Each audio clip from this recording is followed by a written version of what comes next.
Cybernation Uncensored.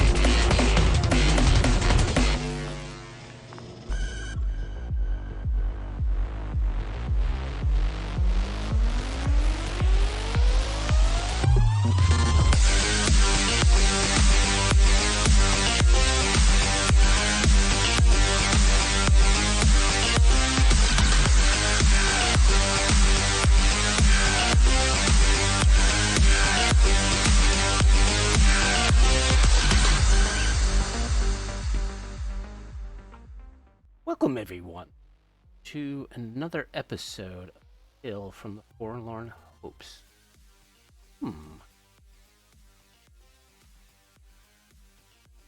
Hope so. All right, never mind. I see it on OBS. Hello, everyone. I'm gonna say Yeah, go ahead. you went kind of high pitched there for a second. Yeah, well, you know, being an amateur freaking streamer is. Anyways, hi, I'm Saber Smiley. Welcome to another installment of the Tales. Co-host. Greetings, programs. I am Wisdom, and we have returned once again. This time we have a very special guest, the delightful Linda Evans. Yes, this is a pre-recording because our stones did not match up well. So we pre-recorded the episode and we're going to play the interview. We'll be on chat, so if you have any questions, concerns, we talk on through the chat. But please enjoy the interview. Is there anything else before we start this? Yeah, with them? I don't have a whole lot else. Just thank you everybody for showing up, and I hope you enjoy the show. All right, here we go. So today's guest is Linda Evans, game writer for Our Talsorian. Has also with Loki publication. So, welcome, Linda. Hello, and thanks for having me. So you've worked for Cyberpunk. You've worked on Danger Gal Dossier, in which you Trauma Team Squad. I did. Items for Black Chrome. Yep, I did. Mr. K. Yeah. I did the entry for Mr. K at Night Market. Oh, okay. Also did the Someone Say Murder. Yep. Co-written with Njoli. Yeah. Chasing the Rabbit. Hope Reborn. Missing Marbles. Yep. So me and Derek love Tales I love Missing Marbles. Yes. That's a relief. I enjoyed writing it. And then I've worked on Guide to the Night City as verbs for City Atlas. Yep, indeedy. Night City's unpublished as yet, but Night City Atlas is out in the wild. Little DLC preview. Primarily noteworthy for the fact that I've created a character name that I expect Americans not to be able to pronounce without a help. Does it have to do with Sexual or? It would be Simon Fanshawe, spelt Featherstone Whore. Yeah, that's like Worcester sauce there. That's some... Oh, absolutely, yes. I was very much aware growing up of the dance companies, the Chumleys and the Fanshaws, which are Cholmondeley and Featherstone Hall, and I just thought, yep, I'm going to stick that in and just watch people go, what? And predictably, yeah. You've also I have had to give people vocal cues. So you've also contributed to a book of tales and a tome of chaos for Witcher. I have indeedy, and also basically co-written most of the serials guides DLC. So the travel guides kind of the last thing that went out before Witcher got deep frozen. Yeah, well, and it has now defrosted. I heard it's being thought out by yes. himself. Yes, and then that's you also, terrifying. You also did some scenarios for Loki for Dungeons and Dragons.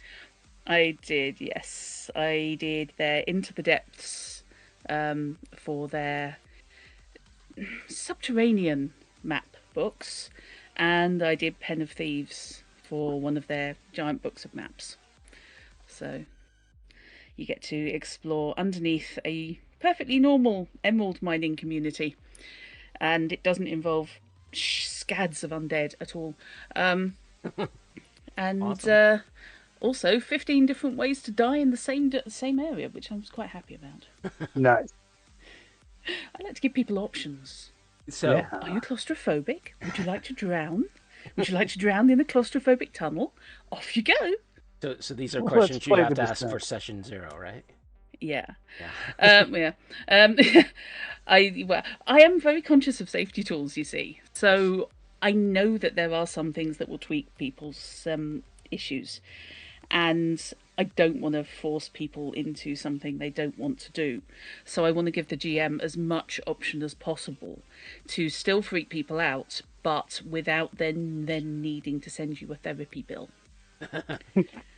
That's a good way to My put that. motto, yeah, my motto is scared, not scarred. And when I say that, I do mean that quite seriously.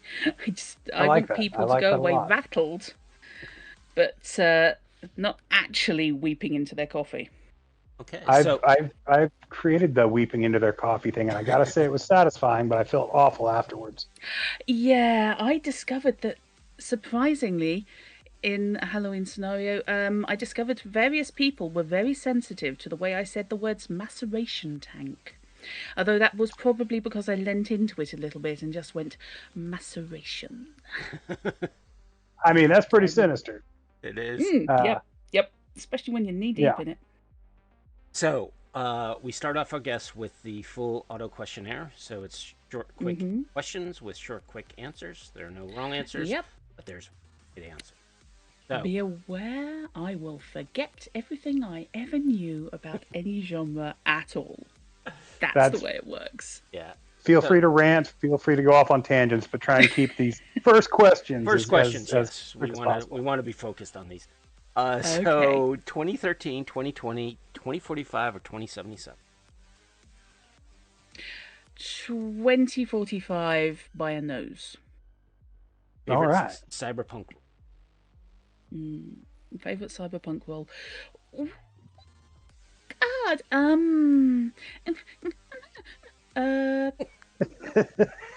Fixer. What? Favorite piece of cyberware? Scratches.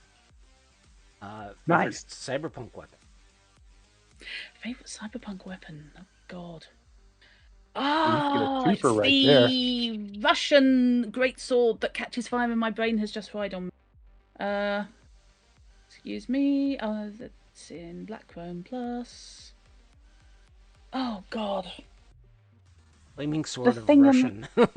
Yes, Sorry. no worries. Hang on. I know exactly what you're talking about, but Yeah. since you can't remember the name, neither can I. And I have got to look it up. I'm very sorry about this. No worries. that's some Because I can see contagiousness the right yellow. there. I can see the illustration in my skull, and it's decided that that's not what you want to be doing, Dra. Yes, I know you can edit. That's not weaponry. That's the wrong one. Hang on. It's really annoying because it is my favourite weapon, and I have never figured out how to get it in yet. Black Chrome Plus? No, it's in Black Chrome. It is. Come on, kids. Jeopardy music. Yeah, thank you. I'm having the countdown music.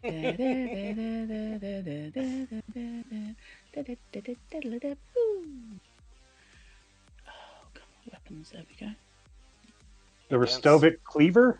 Is that what Thank you're talking about? you, Rostovich Cleaver. That's the beastie. That Thank looks like an you. orc sword. It's ridiculous. It is Chopper. wonderfully ridiculous. Choppa choppa. It is nonsense, and I love it so much. Okay, so Yeah, we got that through. some Sorry. Final Fantasy Apologies. fan created that one. Yeah. Yeah. Yeah, uh, definitely. so, what is your favorite Cyberpunk Red or 20?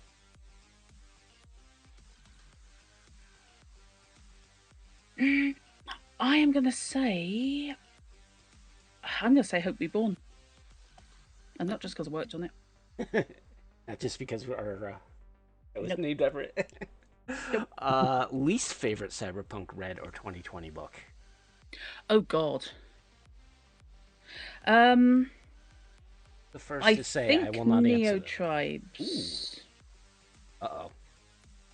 I think Neo Tribes is my least favorite. Oh no.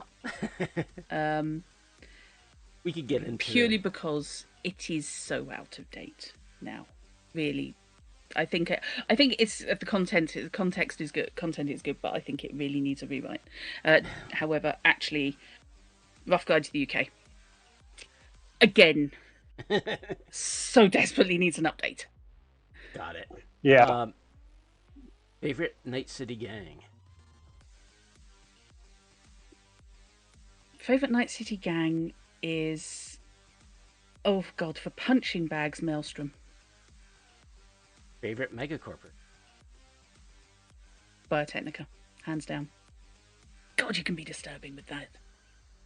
10 a.m. Yeah, they Judy are. or Rogue? Well, Judy's moved in 2 of my playthroughs, so yeah. Judy. Carrie Yep. River or Goro? Goru, because yeah, Yeah. I have reasons. Songbird or Reed? Neither. Okay. That's valid. Yeah, On to the anime. Lucy, Rebecca, or Kiwi? Rebecca, David, Hands down. Main, or Pill? David, Smasher or Fairy? Faraday, Favorite Cyberpunk movie, anime, or series, Almost Human. That was a good one.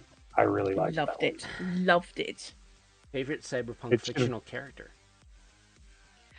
Favorite cyberpunk fictional character. Oh God, Lenny from Strange Days. one. Yeah. Dick, Gibson, Stevenson, or Sterling? I keep bouncing off Sterling, so I'm going to say Gibson. Favorite Cyberpunk novel?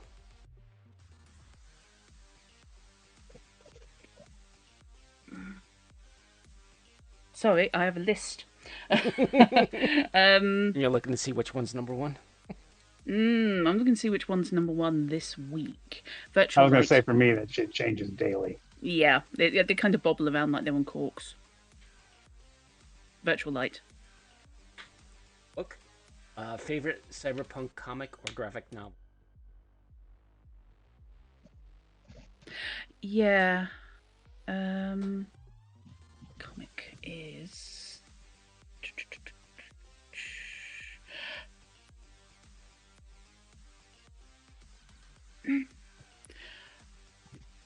Yeah, that's actually a tricky one.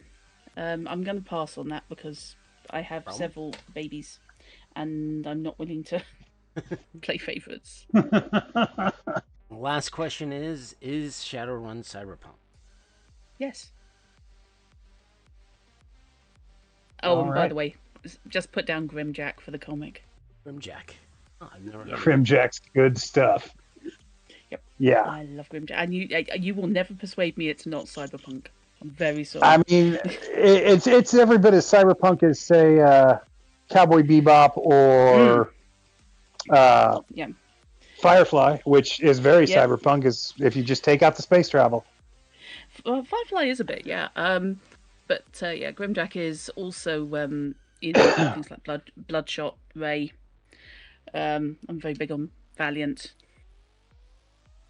Yeah, original Valiant was good stuff, and there have been a Yep. couple. There was a hardcore series that they rebooted where instead of you downloading superpowers, you basically downloaded your consciousness into somebody else, and used them like a puppet. I really loved that one. I may have a whole bunch of them, and every time they come on sale, I get a little bit more. Also, Archer and Armstrong Rock. And Dr. They are Mirage my is favorite. fantastic. That is Archer and Armstrong is in fact my favorite Valiant comic. Yeah, I just I in also every adore incarnation they've been Ninjak. put out with. Yeah, Yeah, Ninjak also is fantastic, but Canterbury does it not look is. like that. It has never looked like that. Please go to Canterbury or at least download pictures, because last I checked, it was not Gothic Gotham. I like Turok too when it first Yeah. hit Valiant Yeah. because I was a big fan of the original like Gold Key Turoks from way back when. So But how do you feel about Solar Man of the Atom? Otherwise known you as Wii, know, the God level character. yeah, I wanted to like it, but there's just so many characters who were just like it at the time that Yeah. it didn't appeal to me. I didn't care for Magnus Robot Fighter either, and I really wanted to.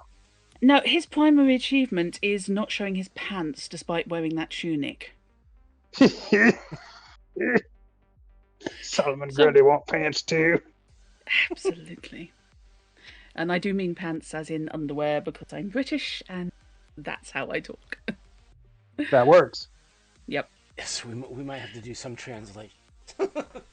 Yes, don't worry. If you start thinking, hang on a minute, did she mean that? Ask, because the odds are I meant the British version.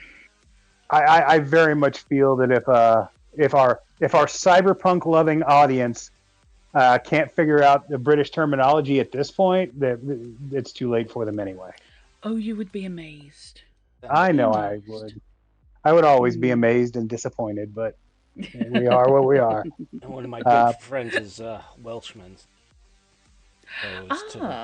Well, I don't know how British his language is. There's always a C word that he mentions constantly. Well, if my grandmother was Welsh, so I'm English, but my ancestry both sides is Welsh. My grandmother was from the Rhondda Valleys. Okay. So yeah. So occasionally I do things like I use the term "ychafy," which is Welsh for yuck, right? Which I grew up listening to. Yeah, fun. Back to the interview. So how did you first get into tabletop role-playing games? What's your origin story? Oh, good God, that's going back some. Right, okay. When I was a very small drut, I was a member of the Puffin Club at school, as was most of my class. And we're talking primary school here. So I was about 6. And that is something that I think it's still going in the UK, actually. Basically, I think it was Penguin Publishing put out a catalogue of books deemed suitable for children of various ages, and it was discounted so your parents could order stuff and pay off, and then you had the books delivered to school, and we toddle home with your purchases. Oh, like a Elastic Book Fair. From what I've heard, yes. Yeah, the American version of that. Yeah. So, you go home with the catalogue and negotiate with your parents as to how many books you were allowed. And after I was acquiring things like The Men from Pig and Robot by Harry Harrison and Assorted Asimov and such that was deemed suitable for children, they also started doing... Yeah. Oh, boy, howdy. You also have stuff like Choose Your Own Adventure, which was where I kicked off. And then when they started getting Fighting Fantasy, the Ian Livingstone, Steve Jackson Fighting Fantasy books, I went straight in on those. Absolutely. And I still have quite a large collection of them on the bookshelf in my hall. Picked up my most recent one, second copy of Death Trap Dungeon at a convention a couple of years ago, where I got it signed by Ian Livingstone, and I was there going, "You were a formative part of my childhood." Death Trap Dungeon is awesome. It is. So that's where I kind of got into sort of the gaming end of things. And then when I was about 15, I think, roughly, I was wandering around bored in York, wandered into Games Workshop back when they sold games that weren't Warhammer related. And It's a because of course they long were time ago. because of course they were responsible for getting Cthulhu and D&D published in the UK. That's who had the license for it. It was Games Workshop. Yep. And I wandered in and I discovered I had birthday money, so I spotted this box that looked quite fun. And it was the biggest thing there, and I thought, what the hell? So I had a copy of Golden Heroes, which was very comic book orientated superhero gaming. Has one of the best character creation systems I've encountered ever. Because I adore, yes, you can have any power you like that you have rolled, if you can justify it. Which means that you end up. Yeah, I don't think that. I don't think that product came. I was going to say I'm not familiar with this product, but it sounds amazing. It's fantastic. It was a couple of books in the box with some really weird looking dice, which I still have kicking around in one of my dice bags, one of my many dice bags. That's when that you have not been sacrificed. Learn the word polyhedron. Oh yeah. Well, I knew the word polyhedron. It was more I was looking at it going, what the hell is a D10? Except I could get it by inference. But the trouble was I hadn't realised that you needed multiple people to play it. And my little sister was not into it. So despite best efforts, it sat on my shelf for ages. And then when I was a little bit old, a couple of years older, I used to be in youth orchestra and youth band, because it turns out if you play heavy brass, there are bog all other people who do it, and you get to be in everything, which is entertaining. And one of the trombone players I got on with started bugging me to come along to a game of Aliens he was running at the local Aqua Club, which of a Sunday turned into a local gaming club. And I was like, what the hell are you talking about? So after weeks and weeks and weeks of him going, no, you've got to come along, telling me all about what happened in the session, I let him drag me along. The Aqua Club was closed that week, so I went somewhere else and ended up playing a game of Marvel superheroes in the room above a pub in Margate, with only one bloke I knew, and introduced to a couple more, one of whom is my best friend now, has been for the last 30 odd years. Well, that's beautiful. And we got pre-gen characters handed out to us and had to invade Dracula's crypt. So that was jolly. And then, played Aliens over the next few weeks. And when things started to go a bit sour because there were a couple of complete sexist twonks there, we kind of decamped. Somebody's got to ruin it for everybody. Yeah, we kind of decamped to a group that had already been going with the people from the room above the pub. So I played with them for however many years. And, since then, it's basically been ongoing with essentially a core of a couple of us, me and my best mate. And gamers, friends have cycled in and out. And as a result of another encounter with complete sexist idiots at a different club, me, best mate's little sister, and her best friend basically said, sod that for a game of soldiers. And we founded Hobby Gamers in Thanet, Hint, which is now Hobby Gamers International, to reflect the fact that there's people everywhere. Nice. There's people from everywhere. So, Hint has basically been going for about 20 years, I think. Oh, nice. On and off. It's never quite died. So, that's basically it. That's more than you wanted, isn't it? Yeah. Sorry. There's no such thing as more. We're always happy with any tangents our guests want to go off of. Yes. Oh, Lordy Dix. And I tell you what, Miss Linda Evans, I know the reference has been made. I'm sure you're sick of it, but it must be nice to have that first in, that boost with the nerd crowd, just based off your name. And now I'm worried about which Linda nerd Evans? crowd. Yeah, because I suffered torment my very first day at secondary school when I went to grammar school, and everybody started taking the mickey out of me because I shared a name with the actress from Dynasty. Yeah. I wouldn't mind, but I didn't watch Dynasty. I was sat there going, "Who?"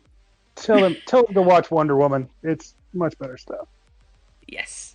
Yes. I did grew up doing so. But yes. But no, there's a reason I have to go with Linda M. Evans professionally, because there is at least one other sci-fi author that shares my name. Yes, when I was doing I think a one little of them- research for you, I found. Yeah, I uncovered I one. think one of them has been given a credit on drive-through on Goodreads. Has one of my books assigned, one of the books I've worked on assigned to them. Oh no! So yeah, so I have tried to correct that politely, but no joy as yet. We shall see. Yes. There's They must be actually getting very confused. Just one of the. if you need a angry crowd, angry mob with pitchforks, just let me know. I live for that. I have an army. Yeah, in one of our other interviews, Douglas Anderson, and basically there's two Douglas Anderson in the gaming places who are illustrators. So we tried to reach the first one. He's like, "No, that's not me. We get confused all the time." It took me 3 years to track that guy down. Yeah, it was worth it. Oh God, I can believe it. I just laugh when people want to know which Steve Jackson you're talking about in gaming. Is it Steve Jackson, or Steve Jackson? Some of whom write together. So you are a gamer. You also do writing, and so how did you get involved with Artelsorian? I was running, I think, the first Witcher actual play that went up, because I'm a huge fan of The Witcher. I discovered the books via the games, and then read all the books that were then translated at the time, which wasn't a huge number. I think it was 3. And when I heard Artelsorian were doing the RPG, it was give to Drutty, and I got it basically day one. So nice. I got it day one. I think I was running it by the end of the week, if that. And yeah, I was running a homebrew scenario I'd written called Gallaswine Investigations, which was for 2 criminals. And if you want a high combat party, high combat scenario, do not run for criminals, because they are squishy and they will die. They are in fact squishy. Yes, they are, however, excellent at spotting ambushes and completely nuking any surprises you may have. But yeah, they ended up basically doing a CSI situation, investigating murders in this relatively small village with an occupying force of Nilfgaardians parked outside it. So that was fun. Do you have any write-ups for that that are available anywhere? It's on that sounds pretty awesome. The whole thing is on my YouTube channel.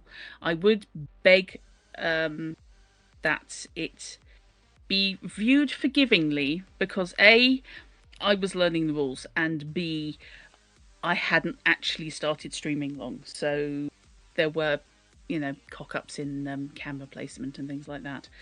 But yeah, that was with 2 of my friends. So yeah, we basically I ran for Hamus and Dagwood. Dagwood being a Nilfgaardian, and Hamus being from Skellige, where we decided that the utterly bizarre accent used in Witcher 3 for Skellige are not, as you may have thought, bad accents. It's just that's what the Skellige accent sounds like. But that's very much of the Irish rather than Irish accent. Half of them are Scottish. Right.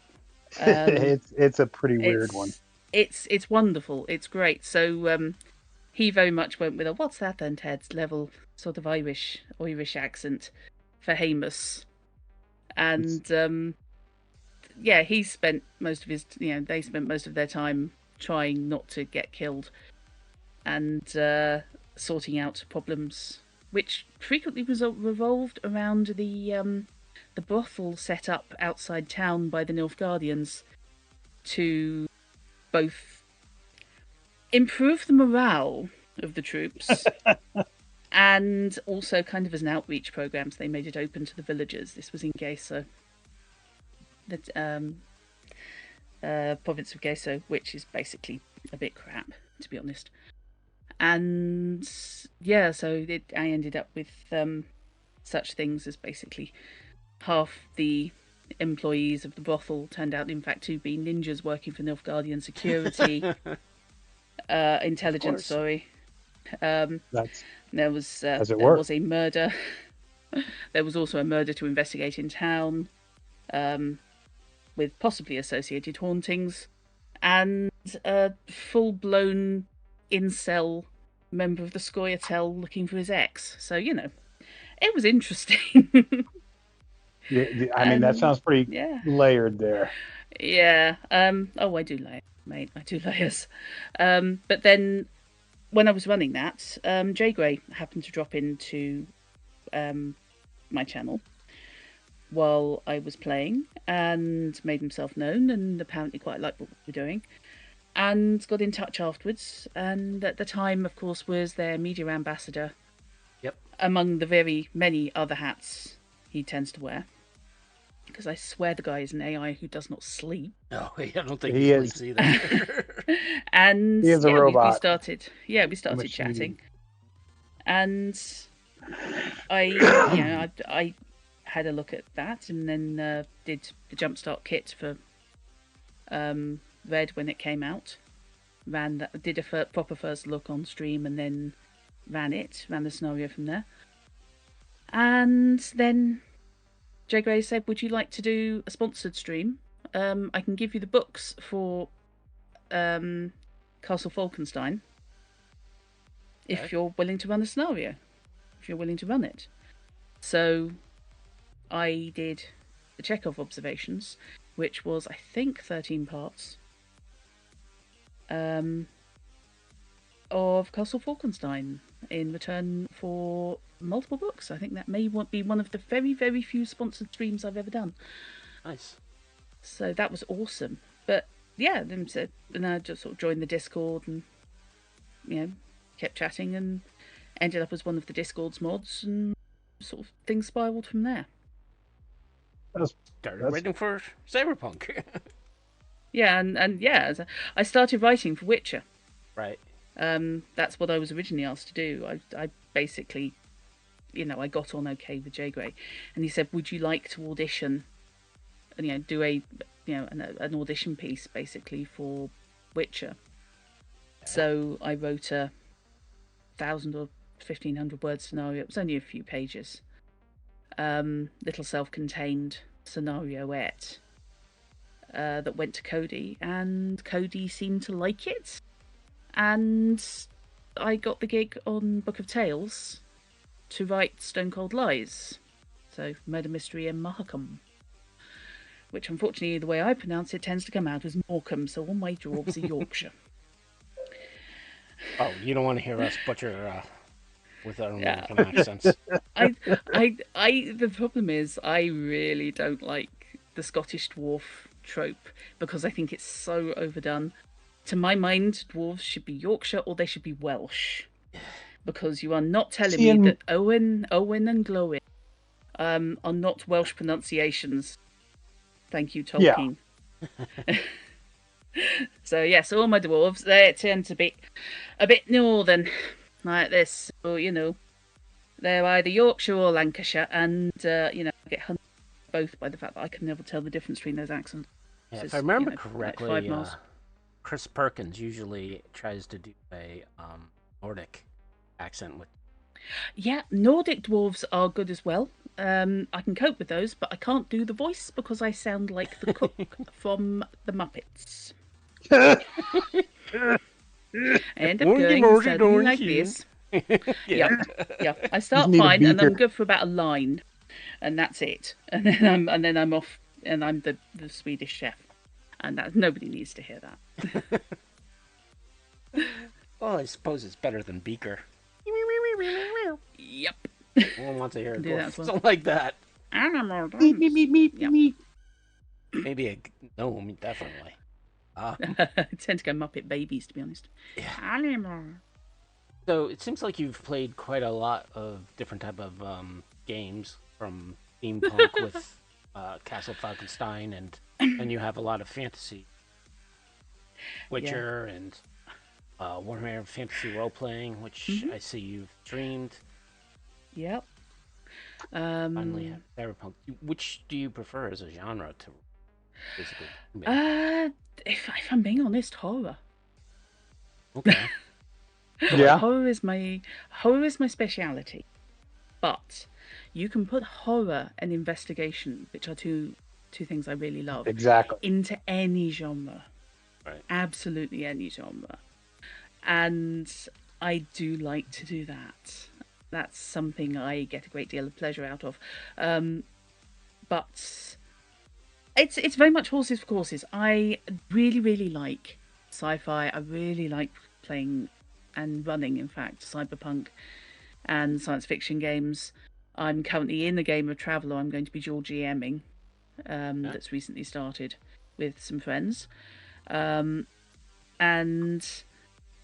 fantasy is a go-to. I can do that. I can run various incarnations of D&D in my sleep. One day I will be in a game of RuneQuest that lasts more than 10 minutes. And depending on You mean which after character version, creation, right? it's not too bad. I mean, I am I can whiz through Call of Cthulhu character generation fairly quickly, and RuneQuest is much the same. The problem is that which version of RuneQuest you're playing at any given time is largely in the lap of the gods, and because the license has just bounced between about 6 different companies, and also it's very it's kind of setting specific. I'm also playing Rollmaster at the moment, on and off. But yeah, I think when you get right down to it, horror is my main love, and investigations. Okay, so I love an investigative game. Yeah. So Call of Cthulhu So- is your favorite. COC, yeah, COC is very good. I like I said, I mean, I can run that, and have in fact run that without the rule book, because the basics of the rules are just embedded in my hindbrain. But you can take that approach to almost any game now. I also really like things like Free League's Alien, Okay. new Alien implementation. That's rather fun. And one day I will get to run Blade Runner. And also, I'm looking forward to scheduling Laundry. Oh, yeah. Now that's out for Cubicle 7's new version of the Charlie Stross setting. Yes. My wife is a big fan of. I am a Jerry. great fan Got the for Kickstarter. the first half dozen. After that, I kind of fall off a little bit because you can kind of tell that he wanted to move on and stop writing about the characters he'd established early on, which is completely fair. But Yeah, I happen to like those. Was that major event Emerald something? The Case Nightmare Green. Okay, yeah, there you go. But the role-playing game that's finally come out because Stross had some eye issues and needed to be the one doing the approval of the documents. So he had to have cataract surgery, if I recall correctly. So until he could see again, he couldn't do the approvals, and everything got knocked on time-wise.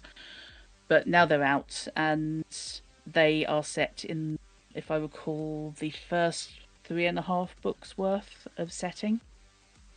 So before it all goes absolutely pear-shaped. And I'm setting up to run some stuff in that because I really like the setting, and it looks like a decent implementation of the game. And there's also, fun stuff like Maelstrom Doomsday, which is by Arion, who also have the Advanced Fighting Fantasy game, Okay. which again I like. And that is set in post-invasion Britain, specifically Yorkshire again, because apparently the gods like to torment me and make me do northern accent. Where essentially the player characters are investigating weird shit on behalf of their liege lords in the time of the Doomsday Book. So just post the Norman invasion. Okay. And Interesting. that is a lot of fun. It's essentially urban fantasy in Anglo-Saxon, under Norman rule, Okay. Britain. That sounds pretty interesting. It is. It's great fun. I like games with a lot of ties to historical Oh, you'd love this. settings and where they go in depth with it. Pardon me. That's okay. Yeah, that sounds really fantastic, actually. So yeah, it's really difficult for me to pin down the favourite genre because you can do an awful lot in any genre. Is the thing. It's true. True. And you can mix and blend. Oh, absolutely. Yeah. It. Cyberpunk, for example, is just noir. Cyberpunk's noir Yeah. with higher tech. You can throw Cyberpunk into any genre and make it work, Yep. or throw any Yep. genre into Cyberpunk and make it work. Yeah. Yeah. But when you get right down to it, I do like the it was a cold day in the Windy City kind of opening, and you can plug that onto almost any game. I am right there with you. I ran a private investigator campaign for like 3 years, and like every single like scenario they went on, I was just stealing wholeheartedly from like Dashiell Hammett and oh God, yes.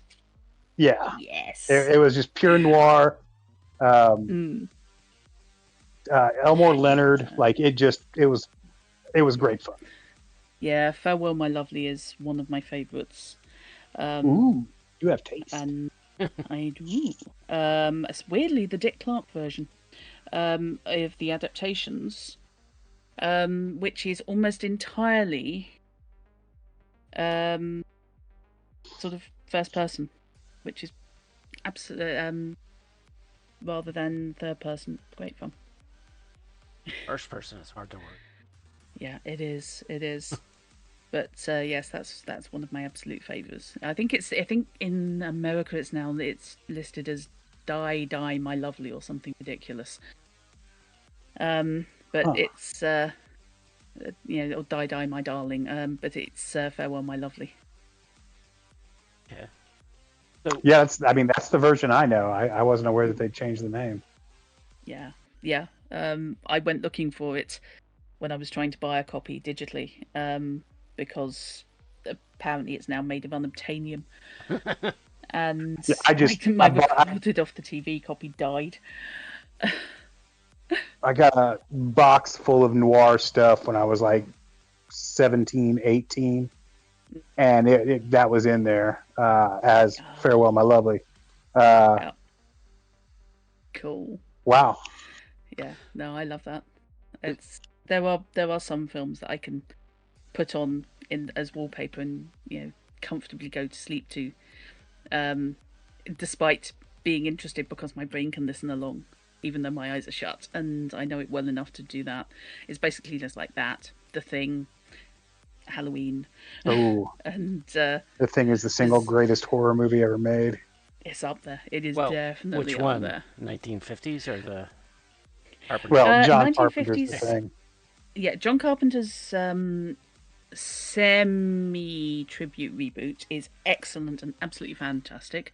And if you haven't got the collector's edition of the original 1950s one, which features John Carpenter doing the director's commentary, or Okay. doing a commentary to the original version, I think over the colorized version of the original. I haven't seen the original version since probably the 80s. Yeah. Oh, that film is responsible for a very small dent in the ceiling just at the bottom of the stairs in the house I used to live in. Because when I watched it, my sister was at Brownie Camp. So I think that pretty much covers how old I was. So she would have been about 7 or 8, which means I was about 12.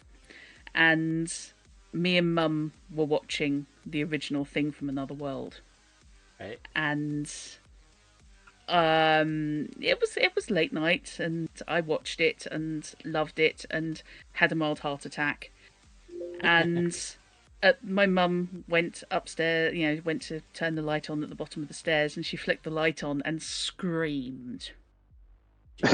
And I went airborne. I was behind the door and I was off, and she went, "Carrot Man!" And that was it. The Carrot Man is now something that is stuck in both our brains. My mom did the same thing to me with The Fly, the original The Fly. Yeah. My best friend, who at one point I house shared with, after we watched Ring, not Ringu, Ring, for the first time because it was on Film 4. We watched it, we loved it, and then I went up to bed, and our rooms were across the hall from each other, and he crept upstairs. Now I want you to bear in mind this guy had very long dark hair at this point, and as I was getting ready for bed, he just put one hand around my door frame, leant round with his hair all over his eyes, except for one eye exposed, making the noise from the video. I nearly died. I nearly died. I really, absolutely. I was all ready to throw something very heavy. And God knows what the neighbours thought, because I screamed like a good one. I had a girlfriend who she had watched. There was a made-for-TV movie called Trilogy of Terror. Yep. And it was like late 80s, early 90s. Was that the thing with the little voodoo doll type thing in the little yep, fetish doll, the Zuni fetish doll. Horrible she little was thing. Ridiculously terrified of that, so I made a bunch of printouts of it, and I would leave it like in the shelf behind like in front of the cereal box, so she'd pull one out and it'd be there. She hated it. This is an ex-girlfriend, right? Yeah. I'm trying to remember if I'd got preemptive revenge, if Sadako was revenge on me. I think it was for something that I had already done to my best friend, which was he used to have an Atari Jaguar. He still has an Atari Jaguar. Damn. 64-bit console, way ahead of its time. Yes, and Flathouse. Extremely playable by him because he has huge hands because he's 6'4". If I used it, I had to rest the controller on the table because my hands did not reach. I couldn't hold it and use the buttons. But we had the only game on there that we both really, really liked was Aliens vs Predator. I think that may have been the first version of it. And there is a wonderfully creepy sequence where you're wandering around the Predator ship if you're playing the Marine, and you know there is a Predator there, but you never see it. You just hear it. And I just snuck up behind him, behind the sofa, and I just went in his ear. He's I didn't know he knew language like that, to be honest. If you want to get picked. Apparently that was deemed evil. Oops. Yeah. Sorry, carry on. I digress. Playing Silent Hill with you has got to be a blast. I scream. The one you really got to watch is Sinking City. And when I'm playing the Sinking City, and I am looking forward to Sinking City 2, which I have already backed. So that's that's coming out next month. Woohoo! Or supposed to be coming out next month. Hope it does. So bring us back to tabletop. Sorry. So it sounded like no worries. Trust me. No apologies. You are not the first guest we've had who I was not kidding when I said our whole show is based on us going off on tangents. Yeah, so fair enough. And of course, this will definitely be in the whole the live stream. Yep. Of this conversation. Oh, so absolutely. don't worry. So it sounds like you do Rollmaster, RuneQuest. Do you like crunching your games, or you prefer to try to keep it simple? Okay.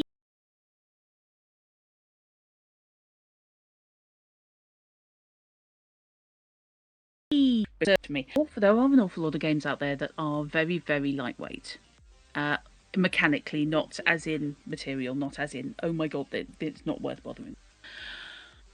But there are a lot of lightweight games out there, and often new gamers, especially new GMs, get the suggestion that, oh, you should start with this because it's really light, it's really low prep. You don't have to do much.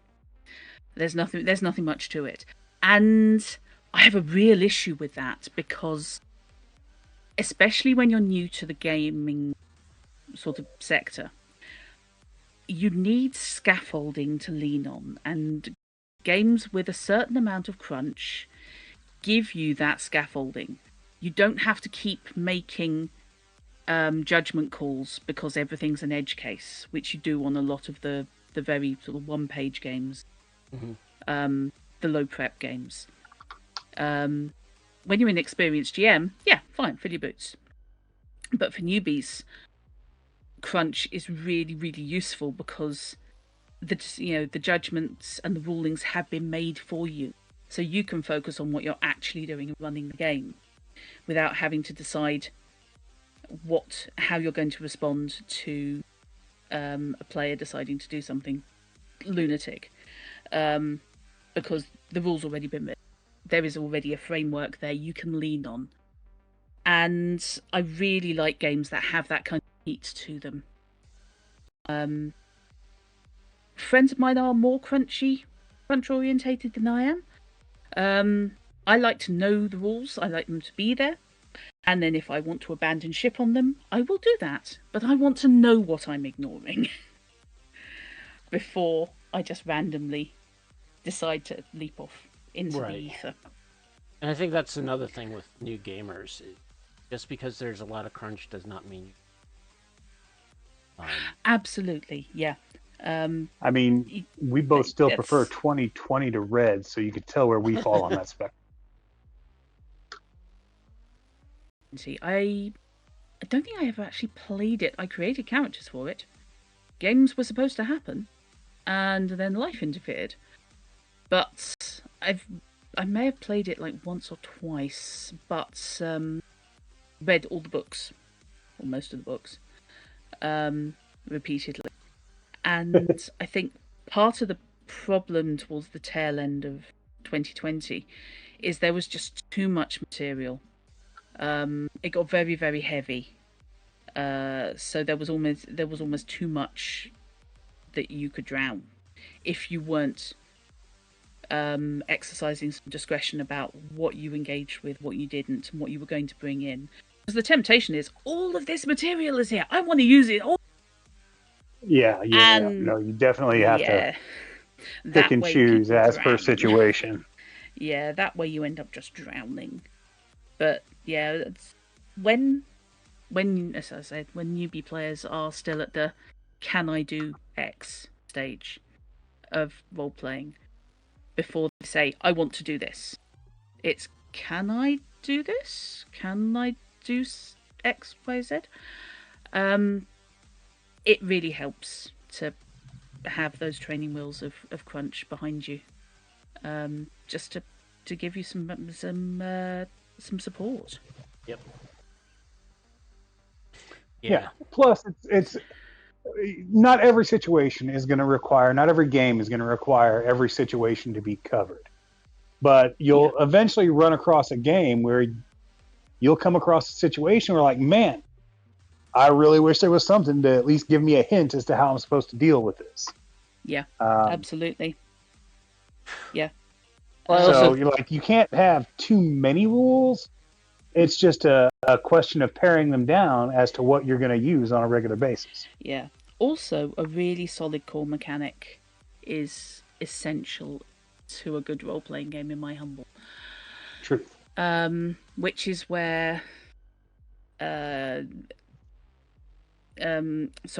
which is where things like the Artasaurian stuff comes through with interlock and fusion. Really solid core mechanics where everything of a certain type works the same way. You need to make skill checks, okay? All skill checks work the same way. You need to do damage. All damage works the same way.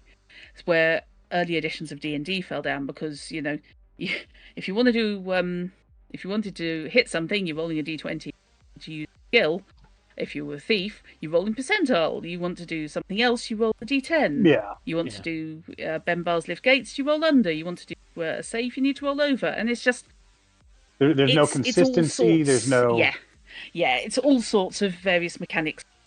Kind of it was them throwing whatever they could at the wall and seeing if anything stuck at all, even if it was rolling down the wall. Yep. So I think that's where later editions, sort of tail end of second and then third onwards, really kind of united it, and everything was far more consistent from then on.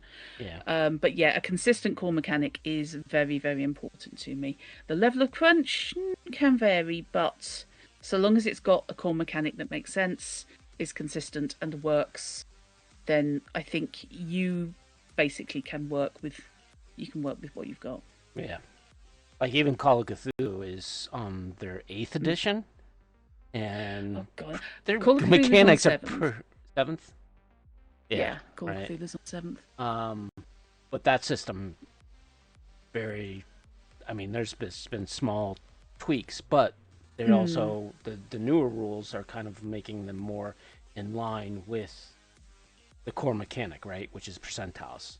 I remember with stats, you had to do some math, and But what they've done is 7th is streamlined a bit. I think, to my mind, I think they've streamlined it maybe a bit too much. But yeah, they've brought an awful lot in, and things that previously you had to go, okay, well, it's 5 times my stat to get the percentile rating for this, and this. They've just chopped down the middleman and gone, okay, that's now percentile. That's fine.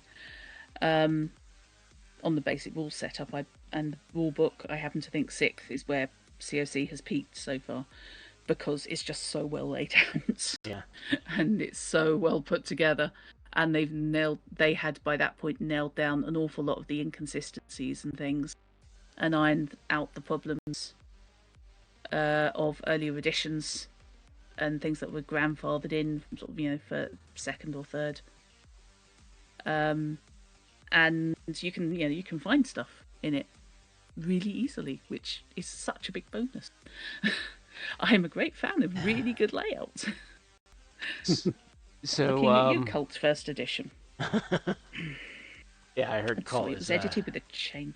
I love it, but it was edited with a bloody chainsaw. Where the chapters fell, there shall they lie. Yeah. Martial arts was 30 odd pages away from combat. What the hell? Yeah, that's some chop there. Yeah. That always just sticks with me. So with Cyberpunk, where do you gain your inspiration from for creating content and the ideas? To a certain extent, with Cyberpunk, you are working off a brief, especially if you're, assuming you're writing for a client. You have a brief. Now, that brief may be incredibly detailed, or it may be, we need something of this ilk. Go ahead and pitch me some ideas. So, for example, Chasing the Rabbit, the DLC for roller derby. I had created a roller derby team for Hope Reborn for one of my subplots, and that kind of spiraled. And I got asked, "Would you be able to do X hundred words for a DLC for that?" And it needs to include the teams in the area in Night City, a brief history of roller derby in Night City, and that was a very, very nailed down brief.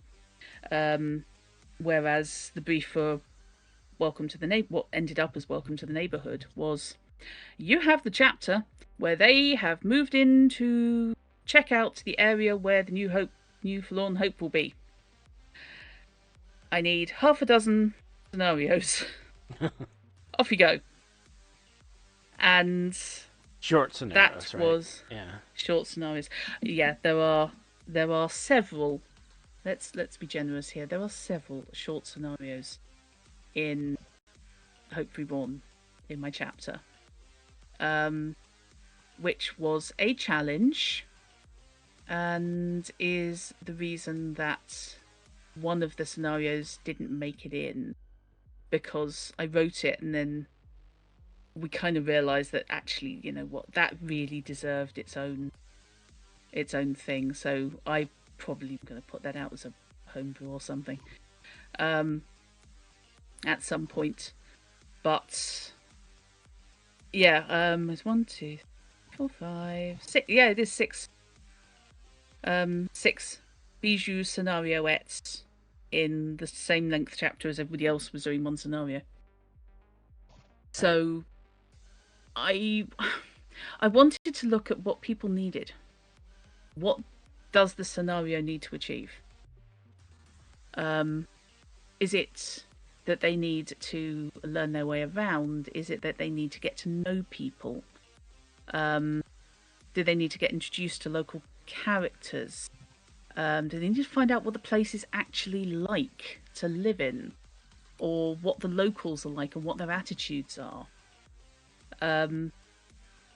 So when you nail down what the story needs to do, that's when you can start chucking around ideas and things like that.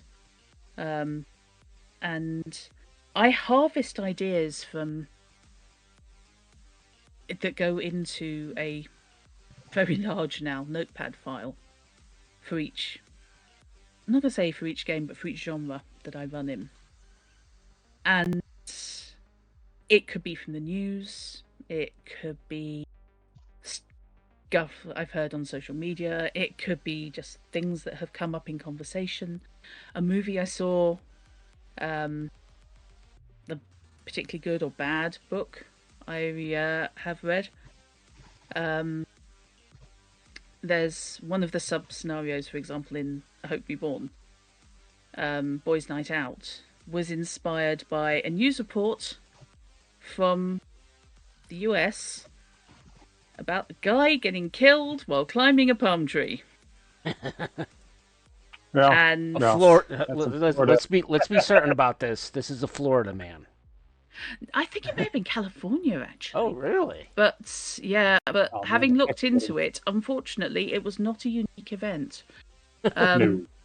But it was essentially down to the way that palm trees are designed, have evolved, and the fact that their fronds are quite heavy and blue idiots.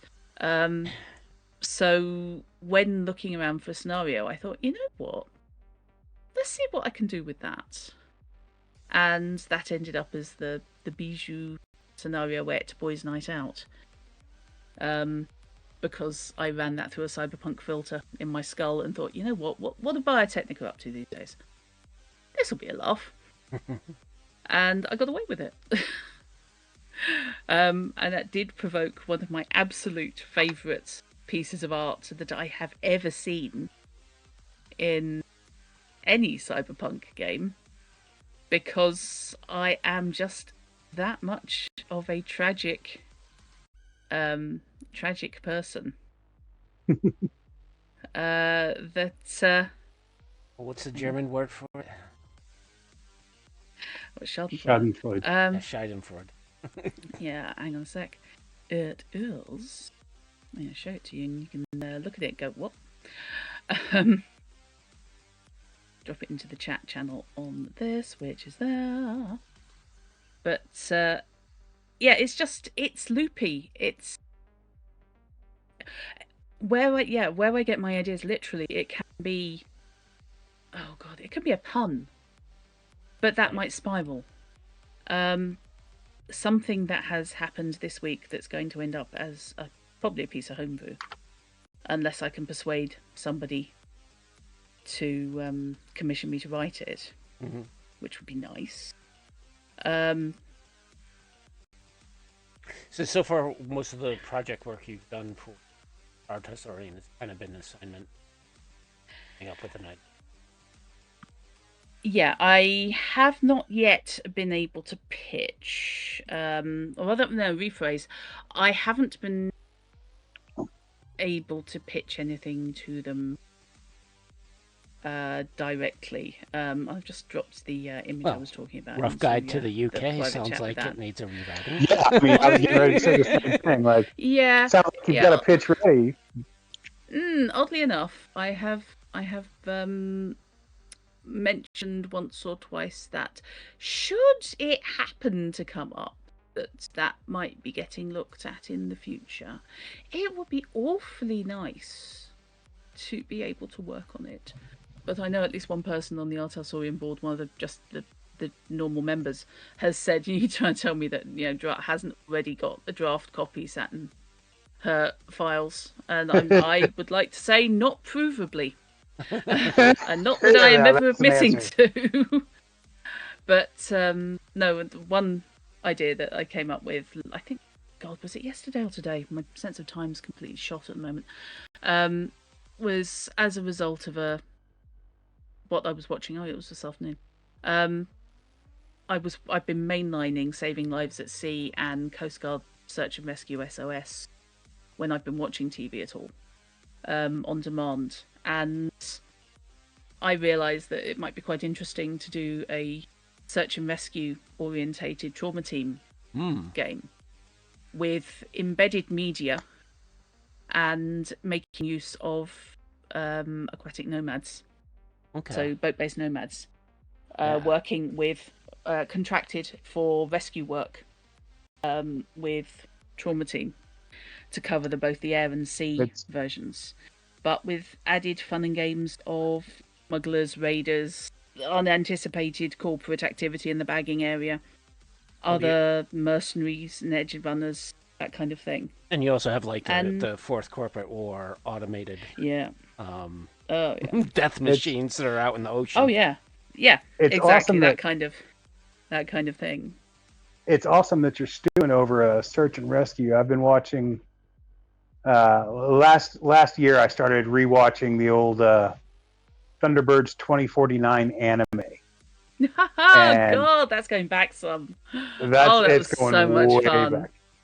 I was like, out. I think I'm going to start working on a 2020 search and rescue based kind of on that. Yeah. Very, very loosely.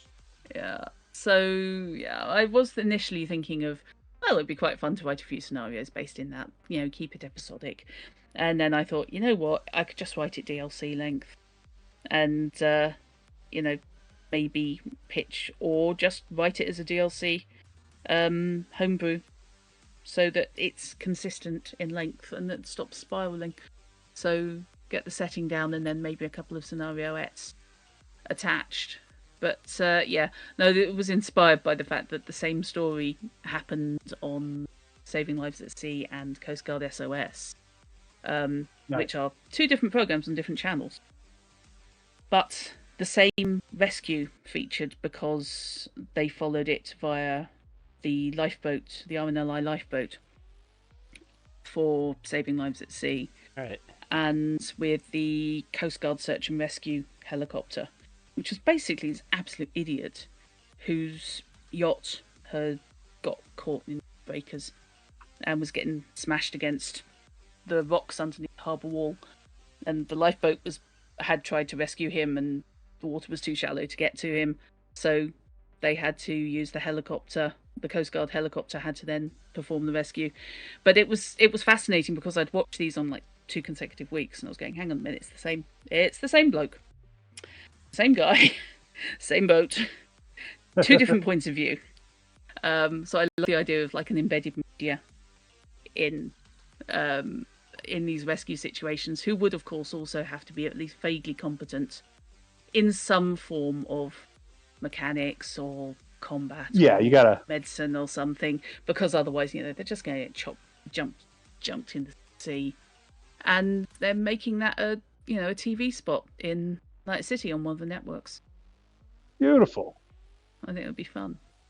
Sounds like it. Yeah. So, one of the other things was that we've talked with quite a few of the old Palsorian writers from the 2020, and it seemed like they were in contact. I don't know how they were in contact. I know they said that they did have emails and that they would get in communications with each other, but is that something like you, like Melissa Wong, Chris Spivey, and some of the other writers kind of like? Is there a lot of together? collaboration? Yeah.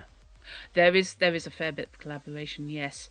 On the Guide to Night City, especially, and another project which... Oh, actually, no, it's been announced. Yeah, there's a Witcher book in production at the moment that I've been working on.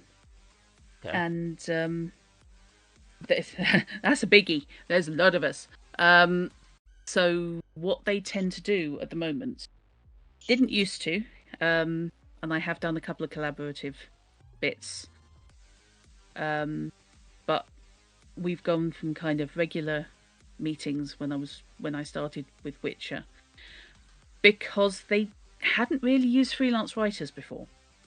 I think Book of Tales was the first time they really used freelancers for the writing.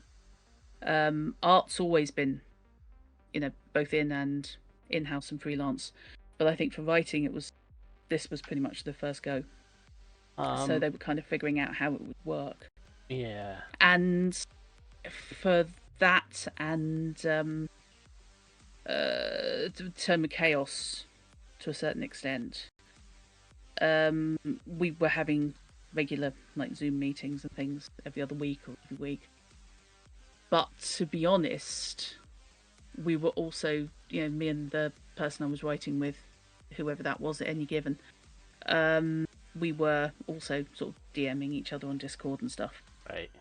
And certainly for the Guide to Night City and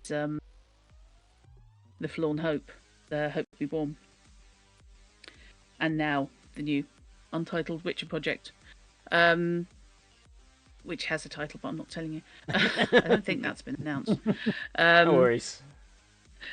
They put together a Discord server. When it's going to be a lot of people, they put together their own Discord server. That makes sense. So that we can chat, throw ideas around. Basically, see how what any of us are writing is going to influence anybody else.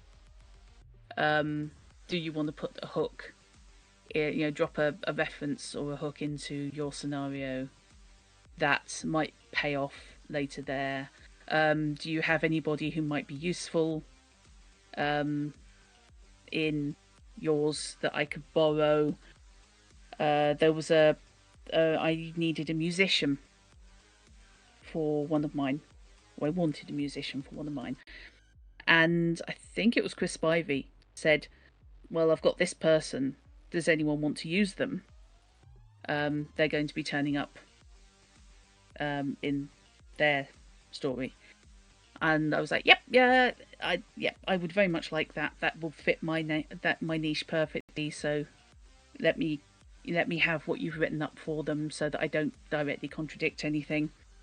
And then it just makes the world feel more consistent and more alive, really, because it's not just everybody in their own little box.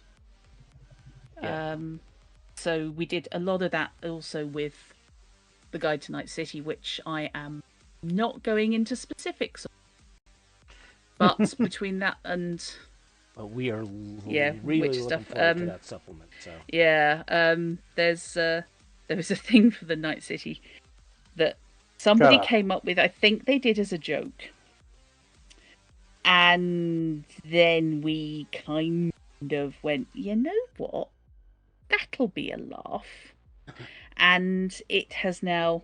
It's not a big feature of anywhere in particular, but it has spread across. I think most of the entries, most of the stuff that we've written, as a common background element, which was just really nice and wouldn't have happened without that whole collaborative approach.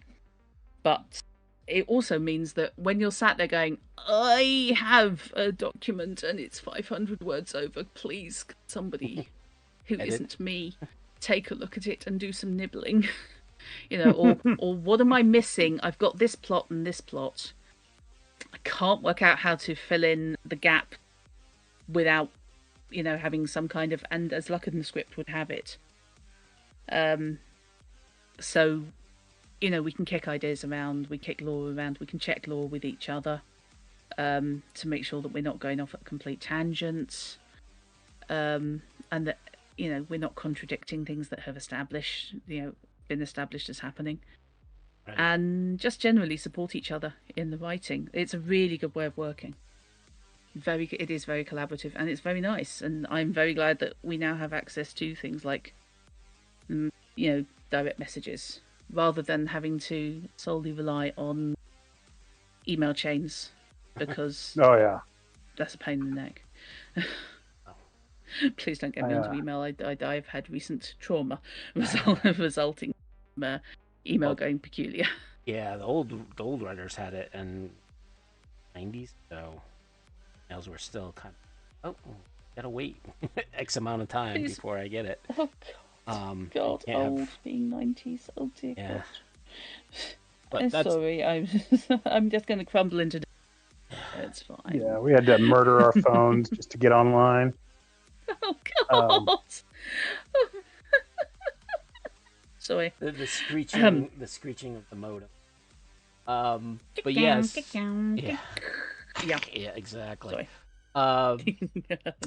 Yeah. So the writers back then, they had a little more freedom in which they got to be creators of content, right? So like Rough Guide of the UK was followed by, or it was followed Eurosource, because the European guys who wrote that book, apparently the UK guys, the UK guys were like, we don't like what you're telling us about our country, so we're gonna write our own guide on that. Which is another thing that I liked about Tarsorian, was that all their source books were basically written by people from that region. The Pac Rim was written by wasn't written by everybody, and it was written by some Japanese and some Australians. Yeah. There are elements that, obviously cultural sensitivities have changed. Yep. And there are levels of authenticity, I think, that are now expected, that the 2020 era played a little bit fast and loose with, but no worse than anyone else, shall we say. There are some things that I think need to be looked at and updated, ideally. Yeah. But it's nice not to have everything just as voice. Yeah. I think our Tarsorian for the time was a lot more progressive than oh God, yes. the majority absolutely. I mean, they were one of the most progressive RPG companies ever at the time. I mean, any criticism is purely a relative thing. Yes. It's holding them to a really high standard. It's not saying that they are bad or were bad in any way, shape, or because if nothing else, I would very much like them to hire me again. but also because Edge they are genuinely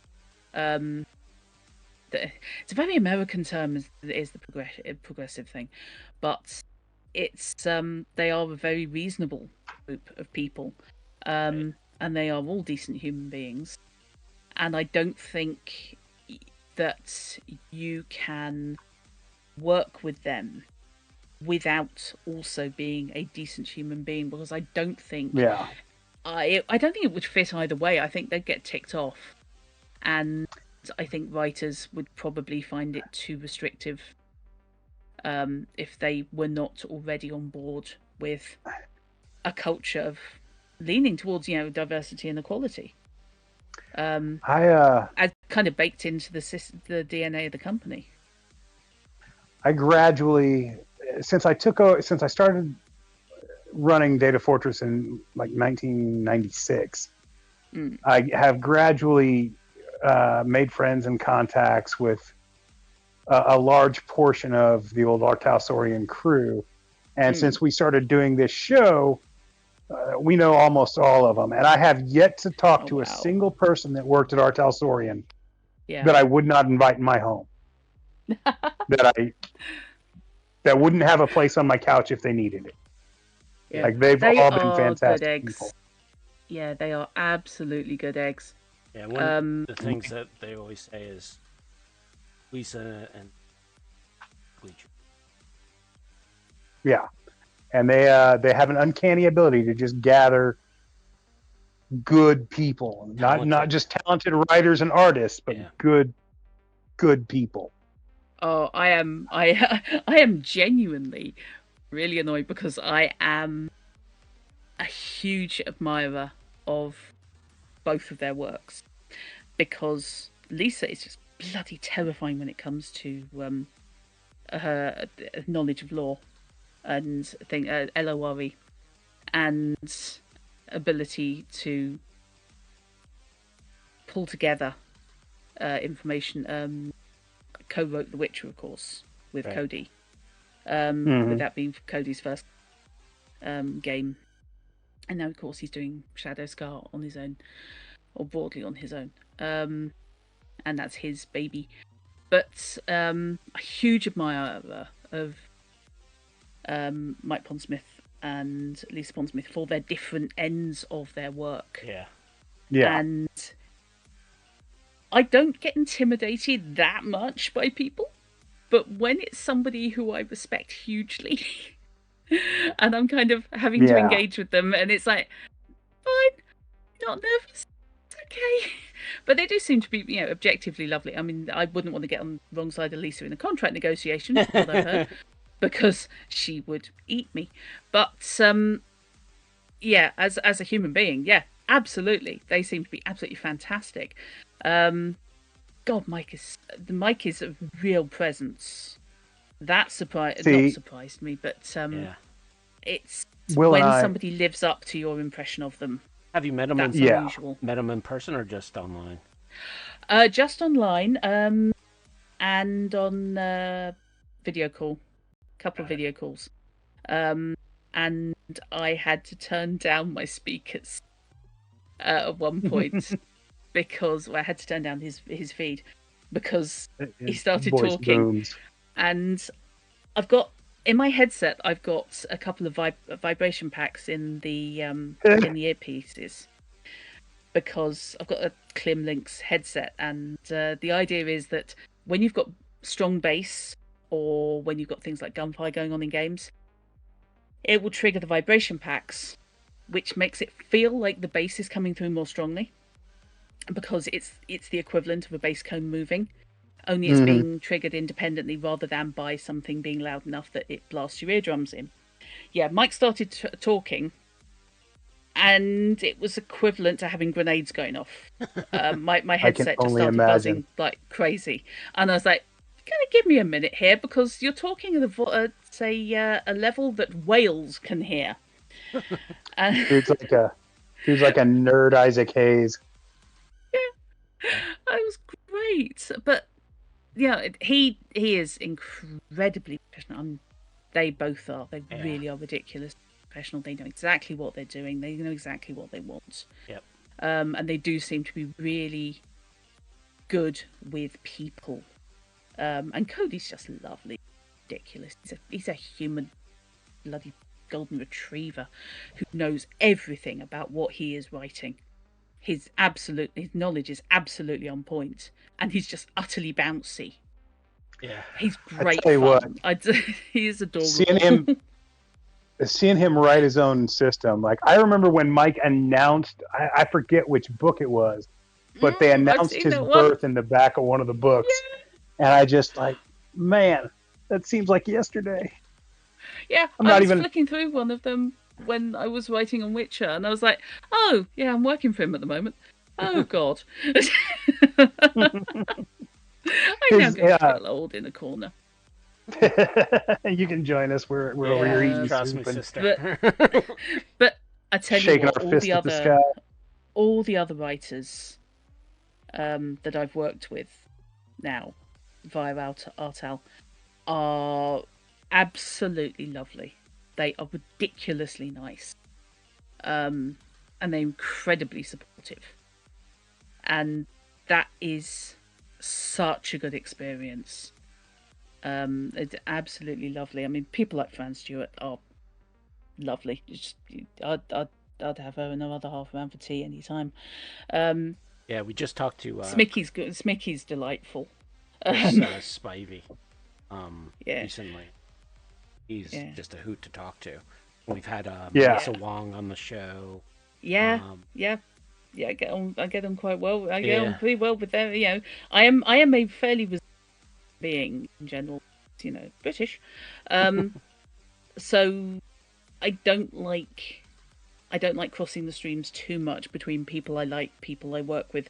I have to be a bit cautious about work friends being, you know, and how you engage with people, because it can slip into, not with this lot, but it can slip into unprofessionalism if you get too comfortable with people you're working with without paying attention to, okay, now this is work, and then afterwards we will have fun. I've seen that go pear-shaped before. Yeah, it's always a possibility. So, you know, Chris Mivey seems to be, again, huge fan of his work. I will at some point bloody his Cthulhu Harlem. Yeah. I will run it at some stage. I'm not sure when. When I get a crowbar that I can fit the game into my very limited number of slots where I can actually get players. Melissa Wong's stuff is nuts. It's great. Yeah. It's absolutely bonkers, and I love that they started writing just sort of shitposting lists. Yep. And stumbled into a proper writing career with it. With Artel, you know. I first became introduced to her through her fan material. So. Yeah, exactly. Yeah. They're great, and they're just a lovely bunch. I mean, Smicky runs. It's Smicky from the wiki. Is font of knowledge on the Witcher stuff, because they're one of the people who try and square the circle on the wiki, and keep the law straight on there between the books, the games, the videos, the old Polish series and everything. And they're fantastic to talk to. They're so useful. N Jolly is great. He is such a laugh. And he is so good at collaboration. Kicking ideas back and forth and making sure that, you know, we're all sort of pulling in the same direction. Simon, Wandering DM, again, absolute dream. Listens to your ideas, comes up with his own ideas, and you can work together to get them to the same place. There's a remarkable lack of ego, and that's beautiful. That is just a really nice way of working. And, you know, I still consider myself an absolute novice. I really do. I consider myself a complete tyro at professional writing for creative stuff. and they are just so lovely to work with. And I try and learn when I'm watching conversations go through. I'm making notes on, okay, how do you do this? How do you work that? What's the best way to plan that out? Okay, is that how they do that? Well, how do I do that? And I'm happy to poach ideas on workflow and methodology from anyone. It's so useful. Yeah. So yeah, collaboration is a Agreed. good thing. Yeah, the one thing that I liked about Red compared to 2020 was we introduced. Oh god, that's so handy. And yeah, how to plot out an adventure, because Yeah, my campaigns always wander until I'm like, yeah, how am I going to end this now? yeah. I mean, stuff can end up in the weeds anyway, but with that again, it's an example of the scaffolding. You can riff off it, and once you've got it down, you can wander off into the long grass, but you've got somewhere to come back to. Exactly. And that is a really important thing. And by structuring it along the beat chart, you've got a scenario that's going to come out inherently better paced and more consistently paced than you might on your own. I mean, I've been writing scenarios for years now. And it's sometimes you realise it's like my NPC names. If left to my own devices, most of my NPCs will end up with names starting with the letter M. I do not know why. I have no idea. This is apparently where my brain defaults to. And if I'm writing scenarios, I'm quite aware that I can put things in and they'll be too talky, too investigative. And they need to be broken up with action, not necessarily violence, with opportunity for action, that sort of thing. And writing to a beat chart, even if I then end up riffing off it, helps me get that initial structure down really solidly. And it gives you something to lean on when you're running. Yeah, definitely. Yeah, and I think everyone needs to keep a Bible. Just God, so yes. they can keep all their characters straight. Because I just 3-year campaign of the High Rider Revolution on O'Neill 2, which various factions in the station and just keeping everyone, formed, and had to create like a poster for like all the different NPCs that talk to. And like, oh yeah, this guy, that guy, and remembering their names.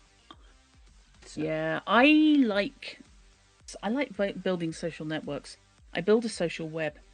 If I'm going to be running in one location for a period of time, I want to know who are the hub characters, who are the hub NPCs, who are the people that other people talk to. You nail those down first. You absolutely nail those down. So in Cyberpunk, it could be who runs the bodega, who is the local fixer, where do people go for a drink, where do they go for food, that kind of thing. Those are your core NPCs, and you work out who talks to them. So then you can spread your web of characters without necessarily thinking initially about, okay, I need X number of people who live on this street, or I need workers for this place, or whatever, or I need these gang members. It's okay, well, I need people who will be talking, they've found some information out maybe by talking to the local drug dealers. So, okay, who's talking to them?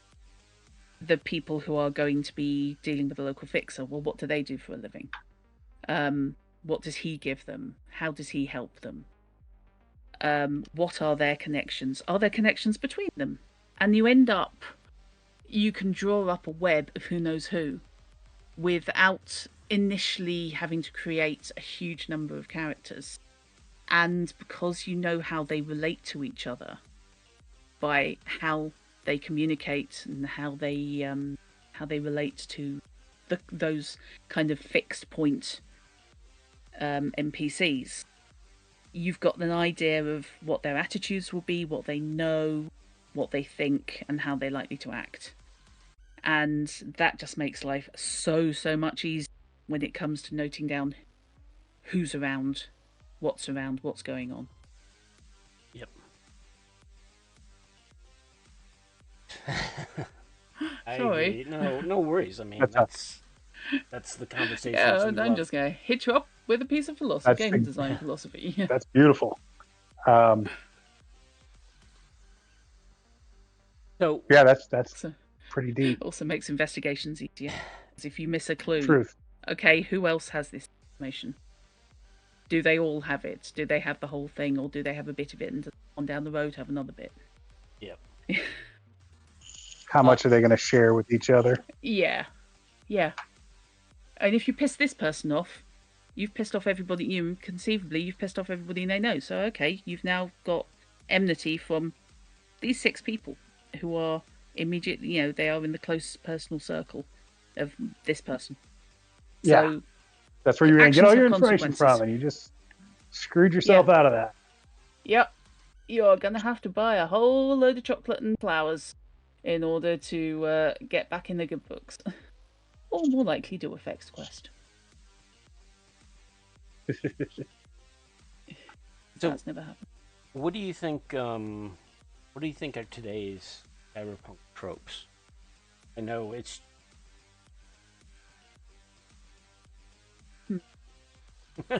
Now we're living in 2020. Yeah, this is the problem. It's not the dystopian future we wanted. Yeah, the thing is, the dystopian future with a heavy layer of satire is a bit of an issue when, you're looking around going, well, everything's on fire. Where do we go from here? Like, you can't have comedic satire when the stuff that you're putting out that is going to be completely lunatic turns out to actually just be what was in the news last week. I think cyberpunk tropes are less shiny in many ways than they used to be. They're grimmer, a little bit grittier, but there's also space for people want to lean on the humanity a little bit, and try and build connections with each other more than I think the very tech orientated things like 2020, which were more of a race to the who's got the biggest, shiniest, nastiest kit. I think in modern cyberpunk, I think relationships and human connections are almost as important, but also there is an element, obviously, of the we would like shiny and please plug this into my brain now. I think we're heading to more sort of Neil Stephenson end of things, right? In many ways, that's one of the things that I see, or at least saw, and again, I think it depends. Because I often see a lot of oh, I want FBC. Yeah, you got SB. Now I want ACPAs. And trying to push that lethality, or I could say bigger guns and bigger tanks. Getting it that way. Yes, we need big guns. Sorry, that's going to a cyberpunk movie that nobody knows really. I love Split Second. Leave me alone. There's nothing to leave you alone about. That movie's brilliant. We need bigger guns. Yes. What are you eating? I mean, sorry. Roger Hauer was the de facto face of cyberpunk in the late 80s, early 90s. Yeah. No, Rutger Hauer was awesome. Rutger Hauer was fantastic. Yeah. I will I know he made some utter guffers, but I will hear absolutely no slander His against the man.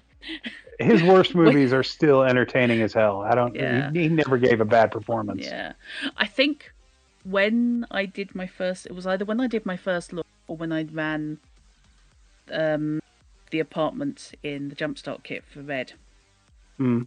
It was literally the day he died, or the day after, Oh, and I actually put up an in memoriam as part yeah. It in the was. intro to the stream, just on the well, how could I not?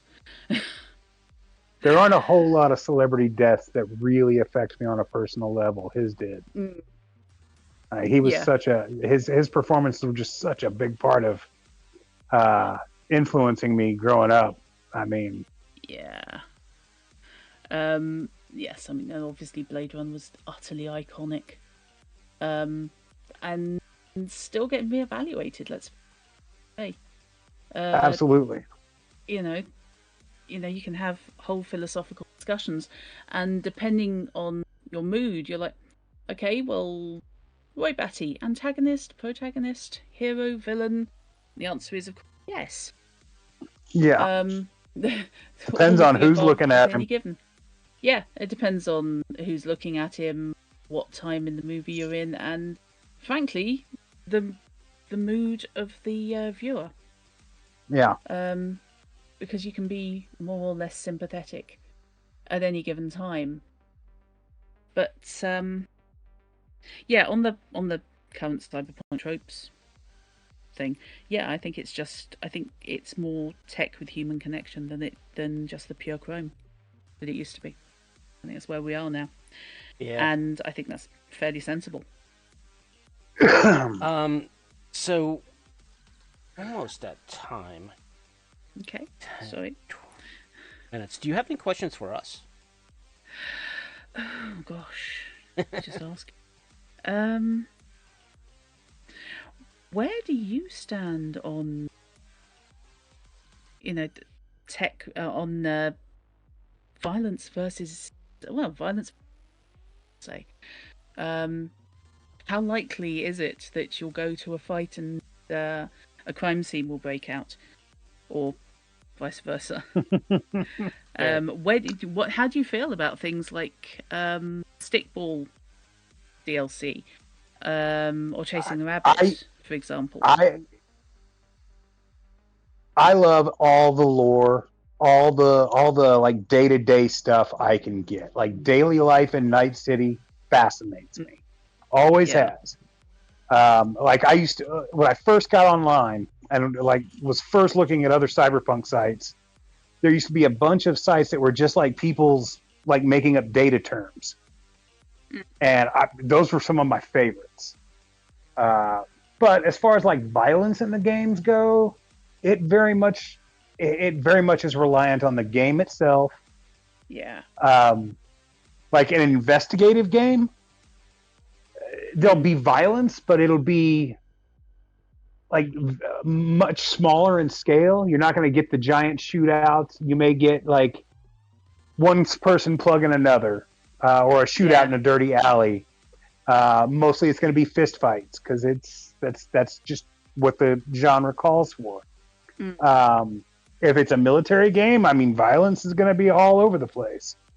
yeah, I also run like espionage games where it's nothing but like violence or nothing but like investigation and conversation for like 5 sessions, and then huge fight breaks out, James Bond style. yeah. I was gonna say any of Or my Shadowrun games. yeah, or my favorites, my Nomad campaigns, where violence is part of the daily life, but you Yeah, do everything you can, absolutely everything you can to avoid it. yeah. I think Nomads were a really, really good example of what I was saying about human connection being Yeah, important. The they're my favorite communities role. of the Nomad family, especially in 2020, but especially I think in Red, they've really lent into it on the the way that your pack is your family. Um, Mm-hmm. you may not be blood related, but you've got what you've got, and you're going to rely on them, and they're going to rely on you. Yeah.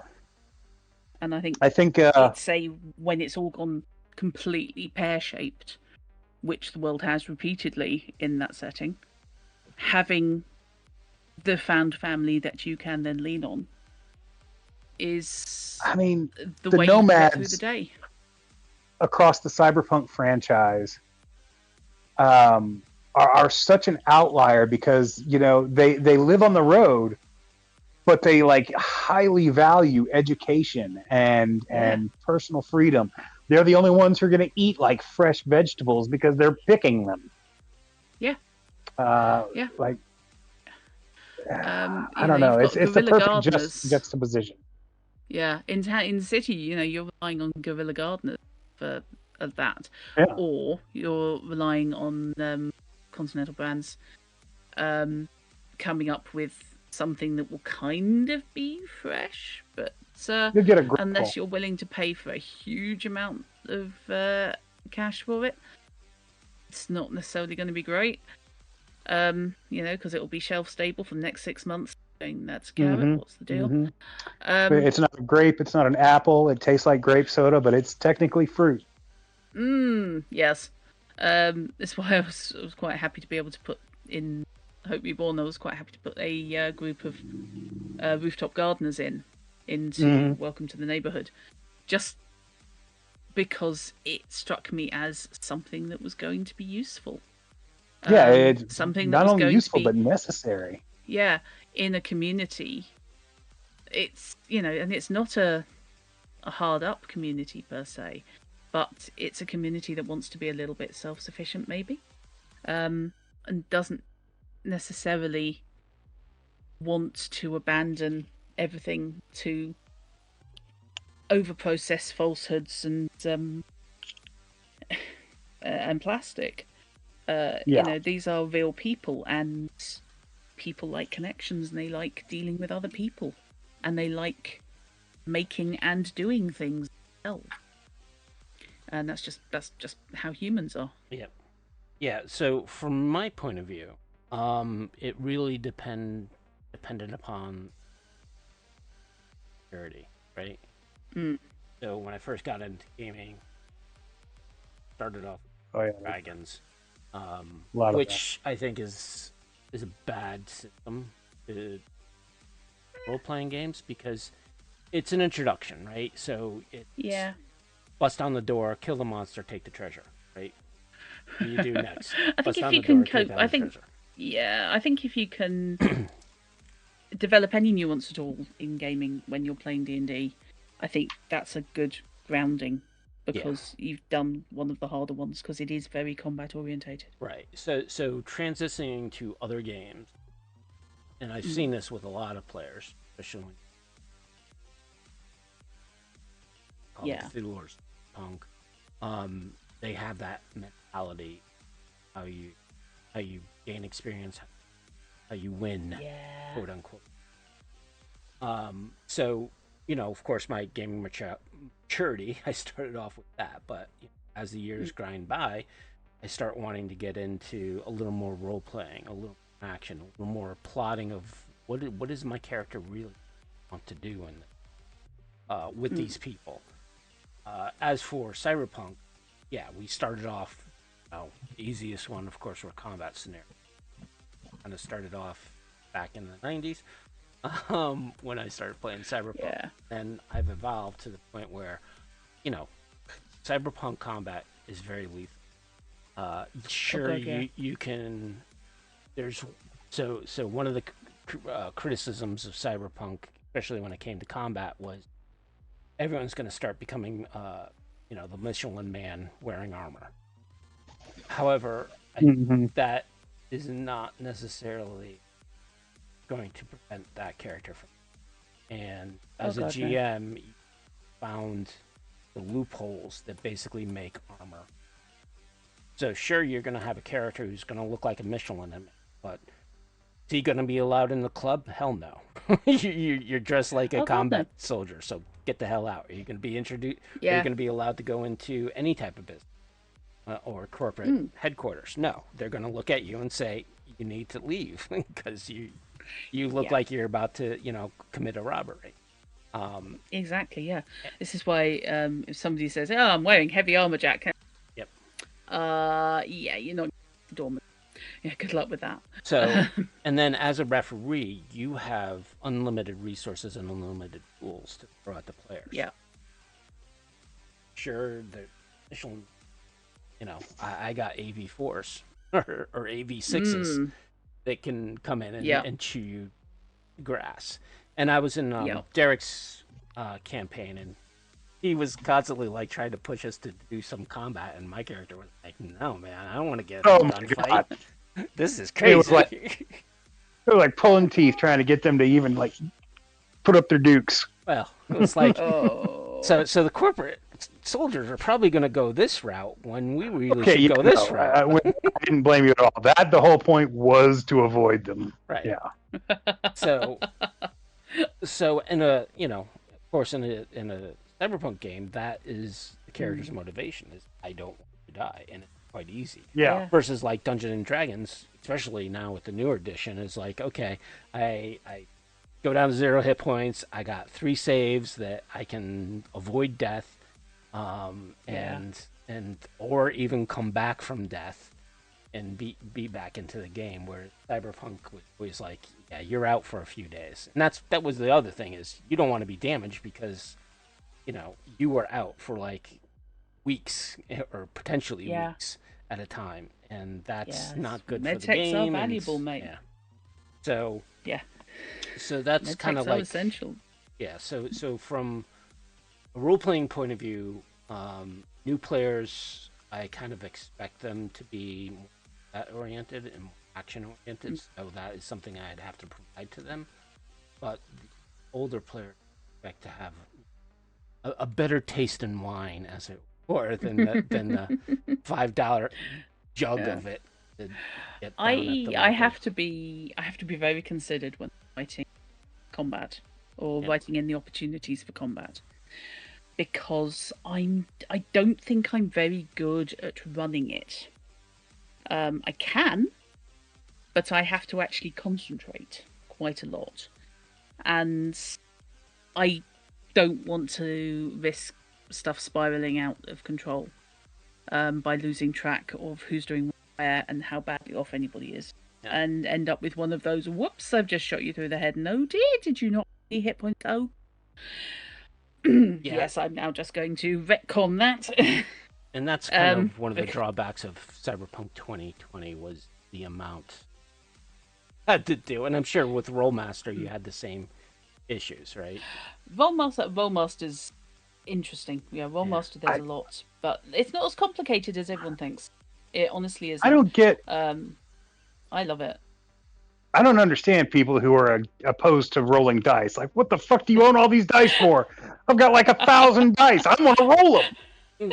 I get that, Derek, but like if you do a full auto, right, and you score 10 hits, okay, after roll location. I'm going to dump out this bucket of dice and you're going to count every single one of them. I'm telling you, I don't care. I am suddenly reminded of something I saw. I can't remember if it was a heard round the table comment, but I think it was in Dragon magazine back in the day, which is a thing, things you do not want to hear GM say. Apparently genuine, which was, he hits and I'm gonna need more dice. Yeah, that's beautiful. And I just thought, I think we've all been there, mate. And that one has stuck in my head, and that's one I'm very sad. I quote that one. That's just and but yeah, that's just so applicable. You just get a dice cup and start as the combat goes on, as you're waiting for the GM's turn. Just slowly start putting more and more dice in the dice cup while staring at your players. Yes, I'm also a great fan of rolling behind a GM screen if I'm playing in person, or if I'm using a VTT, I'll use the quote dice tower if I'm using Fantasy Grounds, where you can roll secretly. so your players can't see. Mainly, it's not so much that I want to fudge, although I retain fudging option in case of pure bad luck and the gods screwing people over. But I very agree rarely with do you. it. I don't. Very rarely would use it. But more because I like winding people up, because it'll be I'm going to make a secret roll. And I'll just go, oh, okay. Make a note and say, no, carry on. If you ever want to get people climbing the walls with paranoia, do that. They will absolutely start going, why'd you want that? What have we missed? Okay, no, what are we doing? And if nothing else, while they're having a paranoia freak, that gives you the next 10 minutes to work out what the hell you're going to do, because they'd actually just gone completely off-piste. And I saw this one making the rounds a little while ago, where the GM just randomly hands out pieces of paper that say, "You are not the doppelganger." I have done and had done to me a physical note at the table that says, read this, smile, or read this, look worried, and pass it back. Nice. And yeah, read this and look worried and then pass it back is a great fantastic. I love it. And of course, I am great fun of playing. The other thing I love when you put some nonchalant, meaningless clue in your game, and all of a sudden the players start coming up with a whole other plot for your game. Yeah. Oh god, yes, self-red herring generators. Mm-hmm. Oh god, I did that with Call of Cthulhu. My favourite example of that was in Call of Cthulhu. For reasons, they were on a cruise ship escaping to America from the UK, hunted by cultists because of what they've done in the previous scenario. And the cultists have basically subcontracted some deep ones to take out the cruise liner they were on. With the result that they ended up, everybody else was in a coma or dead, and the player characters were the only ones conscious on this ocean liner, stuck somewhere in the Atlantic. And they found a game. It was a Mary Celeste situation, so they were wandering around the cruise and they found a game of chess. All I did was describe this room, and I mentioned that there was a chessboard. One of the players was well into chess puzzles. And I thought, shit. And I take it you weren't good at chess. He made the next move. And he was convinced that this was going to be significant. And I thought, you know what? Screw it. What the hell? So I can figure something out to make it significant for him. Yep, I had the villain who was basically hiding, but a combination of magic and secret passages. I had him wandering when they left the crew room and made the next move. And this player got so fixated on this chess game that he completely managed to miss glaring plot points. And ended up completely wrong-footed because he was convinced that this was secret and this was significant. And no, it was a completely self-generated red herring, and I adored that. I thought it was so funny. Yeah, players are better so much fun. Players are better than generative AI. Also, when players make a comment in jest and you're there going, "That was my plot." Oh dear. Damn it. Where I have had somebody say, "Gosh, I hope it isn't," and rattled off what the actual plot was, and I was going, "God, no! God, no, that." I would never do that. Are you crazy? Now that one I didn't change. I left it as is. When the big reveal happened, and the player turned around to me and was like, "I bloody knew it! I knew you were going to do that." And I said, "Didn't actually do anything about it, though, did you? You believed me like a fool." Yeah, and you definitely have to keep a poker face when you do. Yes, yeah, wide-eyed innocent. Estimated. Well, okay, so we're at time. Thank you for joining us. It's been a pleasure. It's been great fun. Anything else to pitch you'd like to pitch? Or? Do I have anything else to pitch? Well, If people wish to purchase, by the way, Missing Marbles, that is currently on drive-through.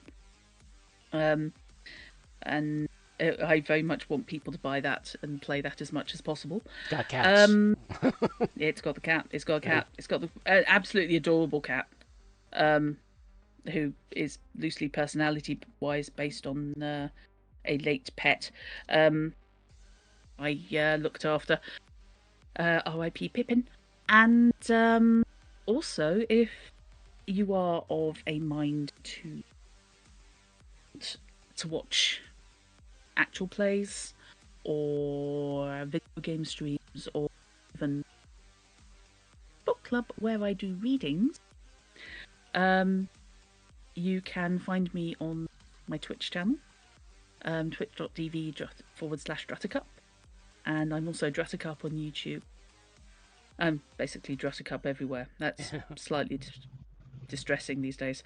But yeah, and I am a variety streamer, and I will be running RPG stuff. Now I'm kind of out of the woods. I've been under a couple of fairly big projects, and wanting to get back to actually running on stream. And yeah, you watch me play video games, watch me read books, or run games, torment people. Welcome to come join me. And if anybody has any writing work they would like to commission for, I can be found on kofi.com/Druttercup, because that's where I take commissions. And please, I am a freelance, and this is my only. Yep.